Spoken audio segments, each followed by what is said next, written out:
Now we will try hyper mode in 0 to 50.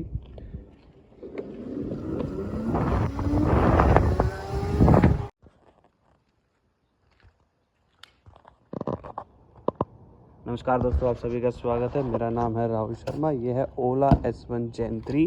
Seat cover मैंने इसके ऊपर लगा दिया गया है। मैंने 2 दिन पहले इसकी डिलीवरी दी है, उसके बाद मैं कहीं बाहर चला गया था। तो बेसिकली अब तक मैंने जो इसको ड्राइव किया है वो है अराउंड 65 और 60 किलोमीटर सो फार। इसमें मुझे जो रेंज दिख रही है वो 92% में 160 है, जो कि है एक सेकेंड 160 किलोमीटर की मुझे इको मोड के ऊपर दिखा रही है। नॉर्मल मोड के ऊपर ये 160 किलोमीटर की रेंज है। अभी जो इसमें मुझे 100% बैटरी के बाद जो रेंज दिखा रही है वो 242 किलोमीटर्स है। अब सॉफ्टवेयर अपडेट इसका मैं आपको बता देता हूँ कौन सा वर्जन है। अगर हम जाएं सेटिंग में, काफ़ी लर्निंग कर्व है मेरे लिए, हो सकता है काफ़ी लोगों के लिए भी रहे। तो सबसे पहले मैं अबाउट में जाके आपको 58 किलोमीटर तक चली है। 6 तारीख को मैंने ली है, जिसमें से मुझे ये डिलीवरी मिली है 2 दिन पहले, जस्ट हरियाणा में भी जब। और मेरे पिन कोड पे ये फर्स्ट है, मेरे एरिया में फर्स्ट है ओला S1 Gen 3। और हम सिस्टम अपडेट की 5.6 पे है। और ऑन अराउंड मेरे को 202 एंड 204 मुझे दिखा रहा था इको मोड के ऊपर। तो चलाने में कैसे, देखिए जब आप इको मोड पे चलाएंगे तो इसमें आपको बेल्ट नॉइज़ बहुत मिलेगी। Belt noise in the sense chain noise, वो आपको फील होगी, महसूस होगी, क्योंकि आप उतना स्पीड पे नहीं चल रहे हैं। तो आप जैसे ही रेस देंगे नहीं महसूस होगी। थ्रोटल डाउन करेंगे तो आपको वो सुनाई देगा। कुछ आपका ये मान लीजिए इलेक्ट्रिक मोटर्स की नॉइज़ है, कुछ चेन की है। वो धीरे धीरे आप जैसे जैसे चलाएंगे ये थोड़ा लूज़ होगी। आप इसको सर्विस कराएंगे देन ये रिफाइन होगी और आप यूज्ड हो जाएंगे।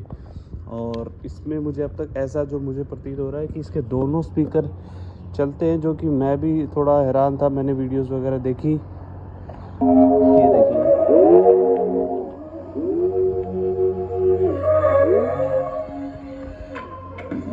मूवर्स 5 के साथ ये आई है। और रही बात राइडिंग एक्सपीरियंस की, मुझे काफ़ी सही लगा, बट काफ़ी चीज़ मेरे लिए भी लर्निंग था। 2 से 3 मुझे भी दिक्कतें मिली हैं। सबसे पहले जब ये मैंने राइड की, इसे नॉर्मल मोड में सेट किया, उसके बाद इको मोड में आई ही नहीं। तो उसको करने का भी एक था कि आप इसको पावर डाउन करें और मोड का बटन दबाए रखें कुछ सेकंड के लिए, तो ये इको मोड में आ जाती है। सेकंड, इसका मुझे जो बूट लॉक है उसमें इशू मिला, मतलब हुआ ही नहीं, लॉक ही नहीं हुआ। तो अब मैं इसको छेड़ता भी नहीं हूँ ज़्यादा। जो चीज़ बार बार अगर आपको समझ ना आए तो उसे छेड़े नहीं, बेहतर रहेगा। बट ये हाँ, बूट कवर मेरा काफ़ी देर तक मैंने इसको लॉक अनलॉक किया, ये लॉक ही नहीं हुआ, अनलॉक ही रहा। इवन मैंने इसको ड्राइव किया 5-10 किलोमीटर, उसके बाद में मैंने इसको रीबूट कराया तब भी नहीं हुआ।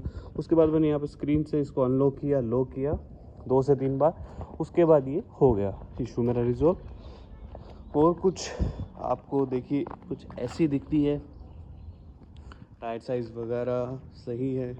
हाँ, नॉर्मल मोड में आप इसे चलाएंगे आपको चेन नॉइज़ नहीं मिलेगी।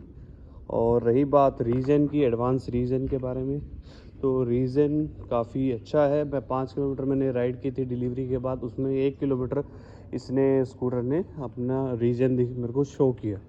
और ऐप से ये मान लीजिए मेरा ब्लूटूथ का आईफोन है तो बहुत ग्लिचेस रहते हैं, मतलब कनेक्ट होता है नहीं होता है। वो हो सकता है मेरा पर्सनली मोबाइल के साथ एक्सपीरियंस रहे।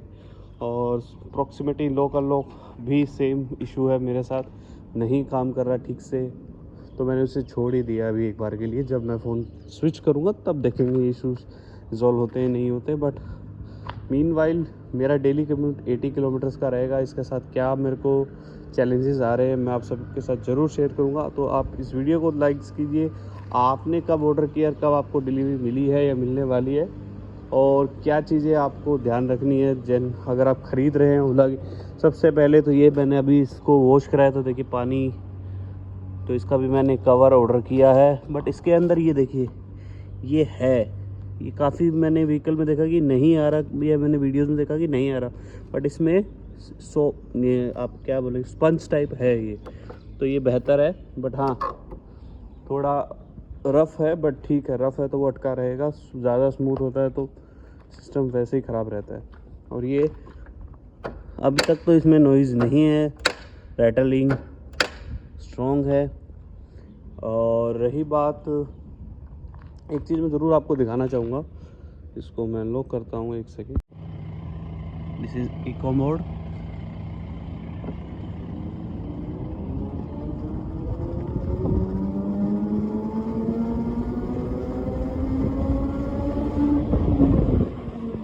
Normal mode,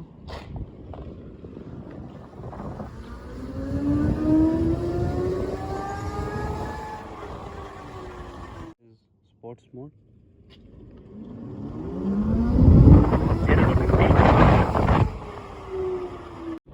0 to 50 in 1 or 2 I guess seconds. Now we will try hyper mode in 0 to 50.